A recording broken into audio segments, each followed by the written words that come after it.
1, 2, 3, 1, 2, 3. Ini dianggap satu kata yang begini. Kalau antum belajar apa lagi? Belajar misalnya penghitungan surah Al-Fatihah. Al-Fatihah itu berapa kata? Itu kan? Nah, nanti dia kalau secara tulisan misalnya bismi itu satu kata ya. Dihitung ulama bismi ini satu kata bismi. Allah satu kata, Ar-Rahman satu kata, Ar-Rahim. Misalnya qul a'udzu birabbil falaq ya kan? Birabbi itu satu kata.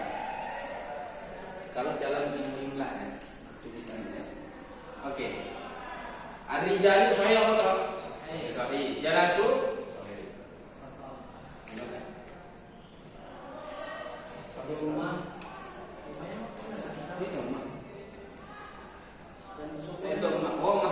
nggak berharap kan nggak apa? Ya kan? Barisnya, oke, kita lengkapi aja. Apa itu jelas. Oke, asyamsu musyriqatun sahih ya, sahih. Apa salasa? Ahdiril kitaba ya amru. Baik, ahdir sahih atau ahdir sahih atau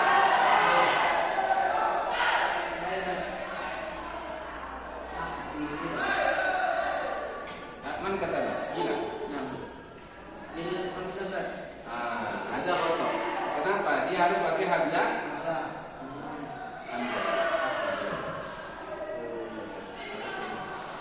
Karena dia bukan hamzah wasal. Hamzah wasal itu kapan? Kalau dia fi'il amr sulasi. Ukhdur, ukhruj, iftah.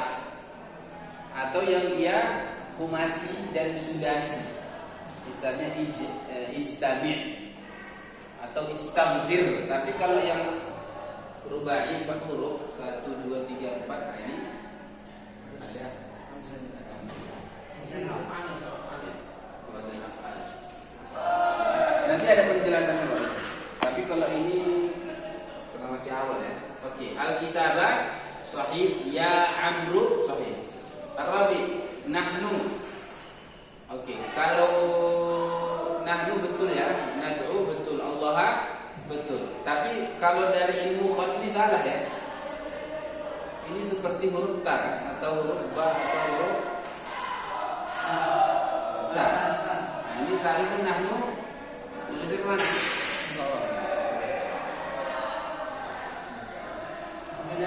Ini bacanya berarti tahta itu biasanya. Tahta itu bukan nahnu, itu tahta itu. Jadi tulis tahta kan sama dia ini. Tinggal diberi baris kan? Ini itu tadi. Tapi kalau nahnu harus begini ya, turun ke bawah ya. Baik, ada sahih. Sahih.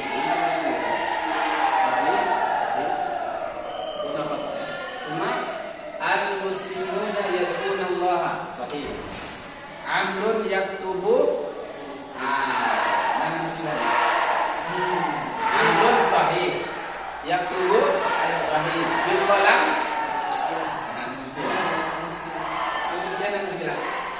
Alifnya berapa alifnya nih?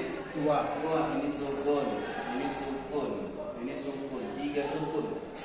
Apa aja nih? Jadi bil qalam. Baik, sahih. Maqam 7. Umaru sahih. Al-Mukhtaru sahih. Bukan qaidun ya. Ini berapa ya?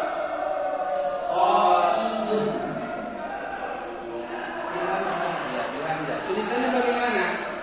Oke, lihat tulisannya qaidun atau qaidun. Tani ya. Qaidun juga nih kan? Asani ya. Kaidahnya begini, kalau hamzah, cara penulisan hamzah di tengah ya, di tengah kata, bukan di awal kata ya. Kalau hamzah ditulis di awal kata pasti pakai alif ya. Nanti dia di atas untuk a dan u, kemudian i. Ini kalau di awal kata ya.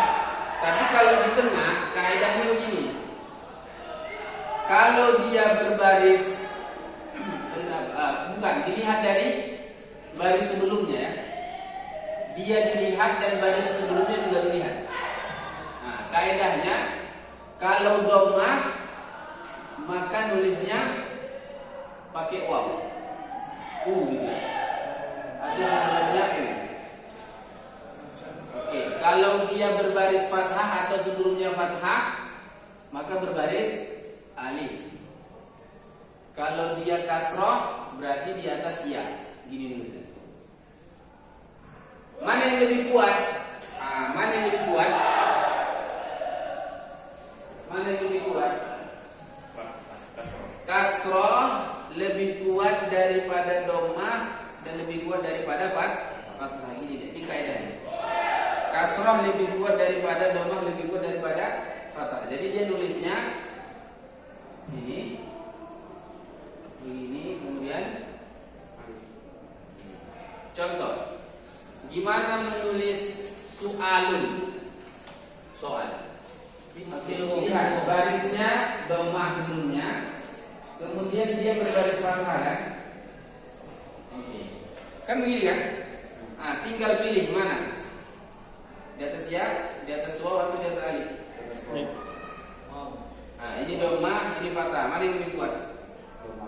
Dhammah berarti waw. Berarti nulisnya gini.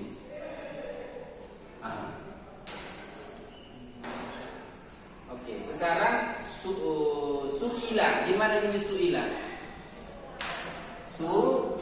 Kemudian ini hamzahnya ila. Perhatikan, ini dhammah, ini kasrah. Mana lebih kuat? Iya. Kasrah lebih kuat. Berarti kasih iya. Karena ini nyambung begini jadinya. Su'ila. Sudah? Contoh lagi misalnya fuadun, sama dengan soal. Malaika. Kalau itu hukum udah jelas lah. Ya, kan malaikat. Ini bisa gini ya. Alifnya begini ya. Ini khususan. Apa contohnya lagi? Qaidun, ini tadi qaidun. Qariun, bukan, itu di akhir ya.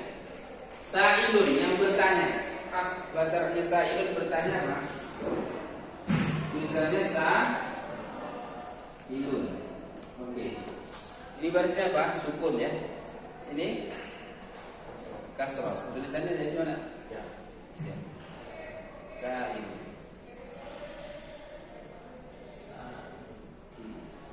Kalau tasa'ala amma yatasaalun. Tasa'ala. Gimana nulisnya? Ini A. Ini A, ini juga A. Berarti nulisnya? Iya. Di atas alif ini? Enggak cocok, enggak cantik. Iya.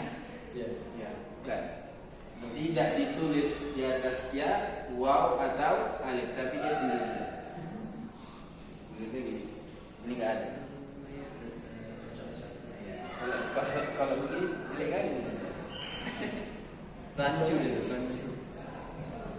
Baru belajar nulis. Biasanya kalau dia sebelumnya sukun, biasanya kalau sebelumnya sukun biasanya dia sendirian.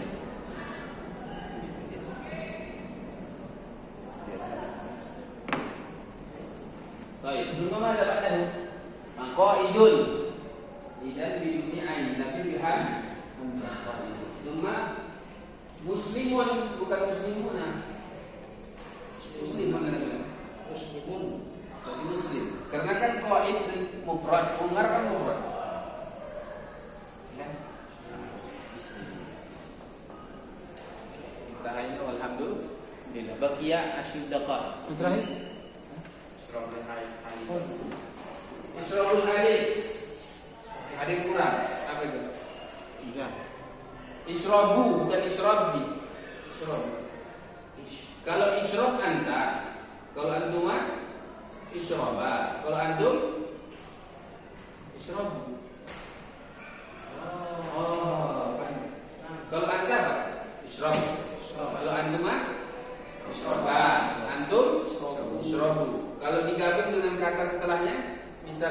halib. Isyrab al-ma menjadi isyrabul ma atau israbil ma? Israbil ma. Kalau antum israbal ma. Kalau antum berarti ada yang kurang. Apa yang kurang? Dan alif. Karena isrobu artinya antum. Coba misalnya al-alif tidak ada, jadi apa? Isrobu kan dulu misalnya. Isrobu. Ini juga bisa buat isrobu bisa bilang. Ya. Isrobul antum. Kecuali mungkin kalau lebih jelas kalau misalnya ya tullabu, baru pas ya kan? Enggak membingungkan kan? Ya tullabu israbul haliba. Maunya kayak gitu jumlahnya kan? Enggak pusing mahasiswa. Enggak pusing muridnya ya kan?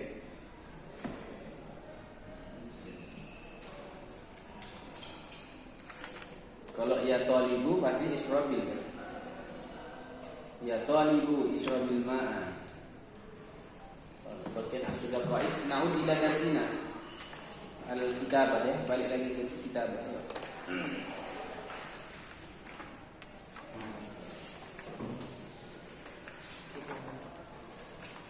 Katabtu am lam taktubu?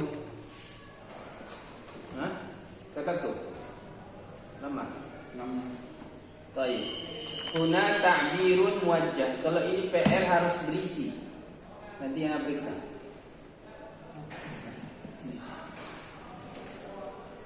Pokoknya sebelum selesai, ya biasanya sudah selesai kitab, nanti kan ada istirahat dulu ya. Beberapa hari sebelum ujian. Itu nanti bukunya diperiksa dulu. Pokoknya yang takbir ini harus berisi, nggak boleh kosong. Takbir kita diuktub fikratan tasifu fiha surah. Al-alah layak biar waqt. Indakum hunakam. Dia nulis fikroh ya. Fikroh. Nanti kan saya mengajari buat kalimat, sahabat kalimat. Oh ya. Itu aja berarti aja ya. Itu judulnya apa? Apalah judulnya kira-kira? Al-Istiham ya. Al-Istiham ya. Sudah lah. Oke. Gimana caranya ya? Itu yang mungkin lupa anak ajarnya sih tahu. Kalau kita mau menyusun cerita sebuah paragraf atau wacana begitu, dari mana mulai? Jadi dilihat, kalau kita lihat struktur bahasa yang sering Ustaz sampaikan itu, kan yang paling kecil kan huruf ya. Ada huruf paling kecil. Setelah itu berubah menjadi kata. Setelah itu berubah menjadi kalimat. Baru paragraf. Kemudian wacana. Ya, wacana. Dan wacana ada juga yang terdiri satu paragraf ya. Oke. Ini satu. Dua. Ya. Oke, kalau di penisinya huruf itu lambang bunyi ya, satuan bahasa paling terkecil. Kalau kata gabungan huruf yang memiliki makna, ya kan? Kalau kalimat gabungan kata yang memiliki makna lengkap atau sempurna. Kalau paragraf gabungan kalimat yang memiliki satu ide pokok atau pokok pikiran.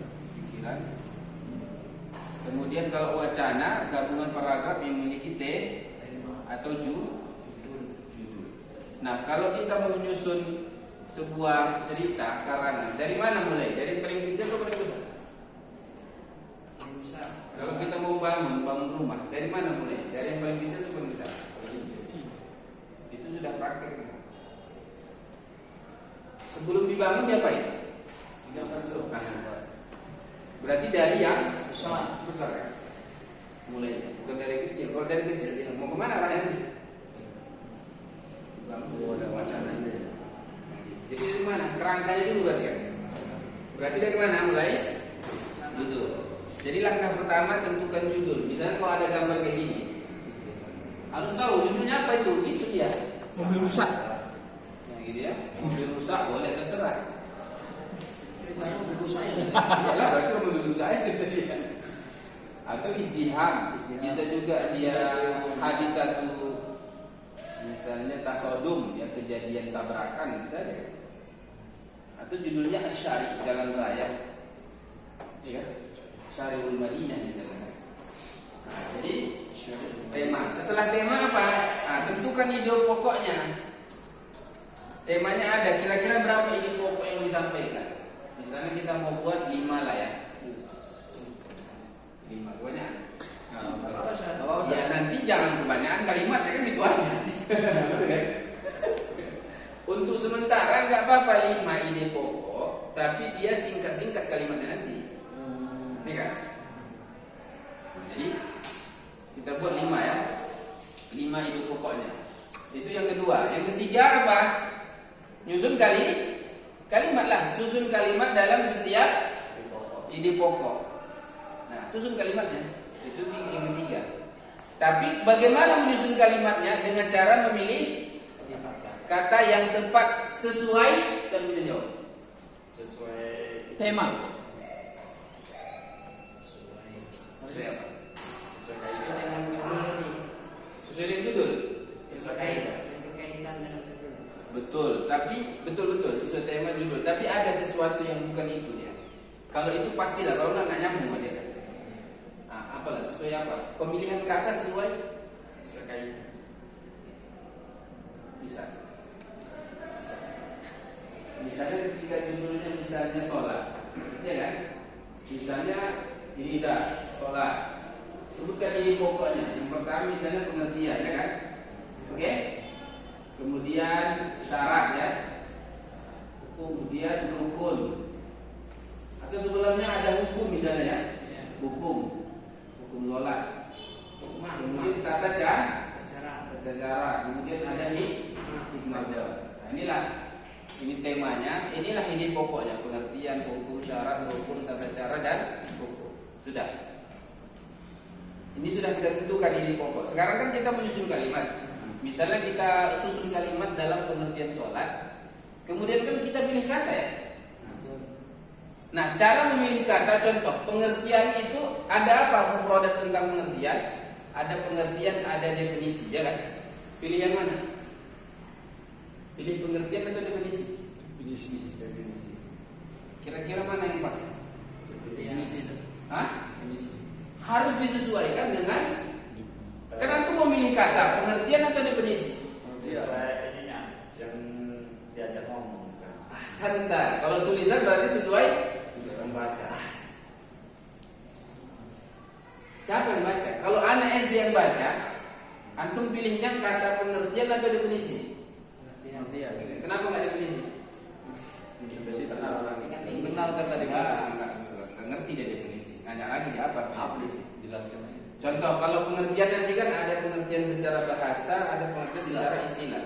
Secara bahasa disebut dengan etimologi. Secara istilah disebut terminologi. Oke, pilih yang mana? Sholat secara etimologi atau secara bahasa? Secara bahasa. Milihnya yang mana? Tergantung membaca. Siapa yang baca? Kalau anak SD? Secara bahasa. Secara bahasa. Kalau anak kuliah? Etimologi. Nggak level dia lah secara bahasa. Harus katakan secara etimologi. Kemudian sholat secara terminologi. Misalnya kalau ada misalnya kita harus merealisasikan cita-cita atau mewujudkan. Tergantung. Kalau anak-anak SD bilang apa? Jangan. Atau misalnya ini sebuah polemik atau perbedaan. Ya kalau anak SD nggak mungkin nggak ngerti ya. Kita harus mereformasi, nggak tahu itu apa reformasi. Mana kontribusimu? Mana tahu itu? Apa coba Bapak bilang nggak ngerti? Apa aja kapan? Kontribusi. Mana kontribusimu? Tahu kontribusi kereta sama ayah juga. Jadi pemilihan kata itu disesuaikan dengan siapa yang Baca, karena kalian anak kuliah, ya anak kuliah lah semuanya. Ya, maka yang tinggi-tinggilah pilih katanya. Misalnya kalau mati, mana pilih misalnya? Misalnya ya, misalnya kalau misalnya teman saya, misal teman kita yang kita sayangi, yang kita cintai, pilihannya apa? Dia meninggal atau dia wafat, dia berpulang ke rahmatullah, dia menghembuskan napas terakhirnya, dia memejamkan mata untuk selamanya. Yang mana pilih? Wafat. Ya, pulang. Meninggal. Hah? Tempat Yang mana? meninggal. Meninggal lah ya. Kalau kita biasa meninggal, kalau dia telah menghembuskan napas terakhir enggak. Tapi kalau pengumuman Pulang wafat. teman kita telah Pulang berpulang sekalian sebagai doa ya. Bukan hanya informasi. Kalau informasi dia meninggal kan cukup. Tapi kalau telah meninggal telah berpulang ke rahmatullah itu termasuk doa dia. Sekalian doa. Maksudnya ya kita berharap dia mendapat rahmat. Gitu. Misalnya tidur. Dia tidur itu kalau tidur itu kan nampak maknanya jelas ya. Oke, selain tidur apa sebutkan? Istirahat. Memejamkan mata. Nah, dia pun ya istirahat, dia pun memejamkan mata untuk beberapa saat. Jadi kan caranya begitu ya. Misalnya atau dia pun pulas gitu. Apa mana dia bahasa? Terlelap. Terlelap. Nah, kan sama dengan tidur. Terlelap dia sekali nggak sengaja dia. Iya, terlelap tak sengaja. Dia tidur bentar. Diponis dia kan. Nah, begitulah dia. Tapi pemilihan kata itu sesuaikan ya. Ngerti? Begitu juga kalau mau khutbah Jumat begitu. Siapa apa nih? Jamaah pun siapa? Kalau tinggi kali nanti, soalnya ada laporan-laporan kita. Ustaz, kan saya bilang bisa itu kalau bagus itu kalau khutbah Jumat. Enggak usah. Jamaah ini enggak ada. Kenapa? Karena aku tinggi ngomongnya, nggak ngerti jamaah. Bahasa Ustaz itu luar biasa bahasanya. Akademis. Bahasa ini yang akademis. Jamaah nggak ngerti. Jamaah baru pulang kerja. Dia nggak ngerti jamaahnya. Ada penanda saat Begitu dia. cerita kata surya. Apa ini? Kita harus memberikan kontribusi. Dan ini adalah polemik yang membutuhkan pokoknya saham gitu-gitu dia. Orang nggak ngerti dia. Kalau anak kuliah gitu jangan pas. Akademik saya. Kalau kita ngomongnya biasa, orang itu malah mengetahui kita. Mengetahui kita. Jadi mahasiswa saya curhat waktu itu sekitar berapa tahun yang lalu. Kalau orang